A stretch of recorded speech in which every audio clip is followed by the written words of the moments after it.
नमस्कार, स्वागत है ट्रू मीडिया ज्योतिष विज्ञान में सभी दर्शकों का। आज हम बात कर रहे हैं पूजा में कौन सा नारियल हमें प्रयोग में लाना चाहिए।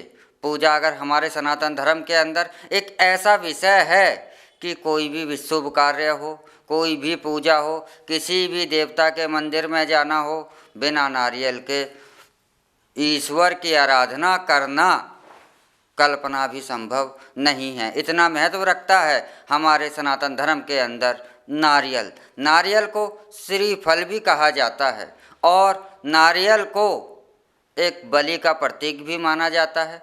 पौराणिक कथाओं के अनुसार ऐसा वर्णन मिलता है कि प्राचीन काल में ऋषिगण मनुष्य को उसके माता पिता के बिना यज्ञ के द्वारा से निर्माण कर रहे थे, तो उनके द्वारा मानव शरीर के निर्माण क्रिया जब चल रही थी तो उस समय जब उस मनुष्य का सर ही बन पाया था तो उसी समय देवताओं ने उस यज्ञ को विघ्न कर दिया और वही सिर जो है आज नारियल के रूप में, औषधि के रूप में माना जाता है। नारियल ही एक ऐसा वृक्ष है जो एक साथ भोजन और पानी दे देता है और कोई सा वृक्ष ऐसा नहीं है।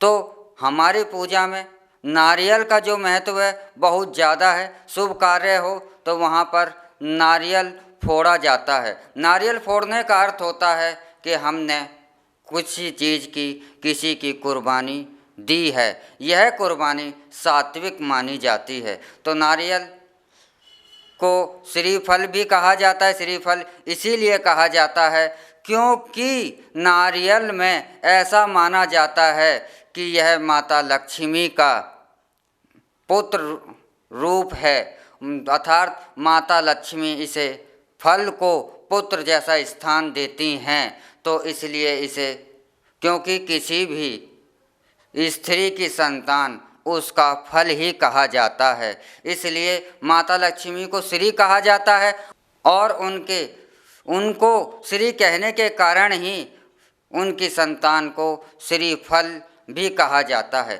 हमेशा याद रखना चाहिए, यदि शिव मंदिर है, शैवालय है, तो भगवान शिव के मंदिर में नारियल फोड़ा नहीं जाता।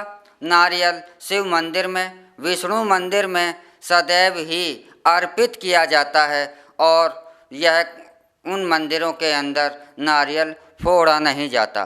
पूजा में यदि नारियल रखना हो तो नारियल का मुख इस प्रकार से हो कि उसका मुख साधक की ओर हो, अन्यथा वह जल की ओर हो। मुख किसे कहा जाता है नारियल का? नारियल का मुख उस ओर माना जाता है जिस ओर वह टहनी से लटकता है, टहनी से जुड़ा रहता है। वही हिस्सा जो है नारियल का वह मुख माना जाता है। तो नारियल कोई भी शुभ कार्य होता है, चाहे वह शादी विवाह का कार्य हो जिसमें रिश्तों का जुड़ना हो, कोई भी शुभ कार्य हो, तो उसमें जो नारियल दिया जाता है वह नारियल जटा वाला नहीं होता। लेकिन अब पूजा में आपको जटा वाला नारियल ही इस्तेमाल करना चाहिए। किसी को भेंट स्वरूप देने के लिए नारियल जटा वाला नहीं होता, जिसे हम गोला कहते हैं, अर्थात अंदर का वह भाग, अंदर का जिसमें जटाएं नहीं हैं और जटाओं के अंदर जो 3 आँख से बनी होती हैं, जो कवर होता है, वह भी उसके अंदर नहीं है। लेकिन यह साबुत ही दिया जाता है क्योंकि इसे गणेश जी का स्वरूप भी माना जाता है। तो इसी के साथ हम आपसे इजाज़त चाहते हैं। अगले एपिसोड में हम फिर मिलेंगे एक नए विषय के साथ, एक नई जानकारी के साथ। तब तक आप हमारा ट्रू मीडिया ज्योतिष विज्ञान को लाइक, शेयर, कमेंट करना ना भूलें। ओम नमः शिवाय। भगवान भोलेनाथ सबका कल्याण करें।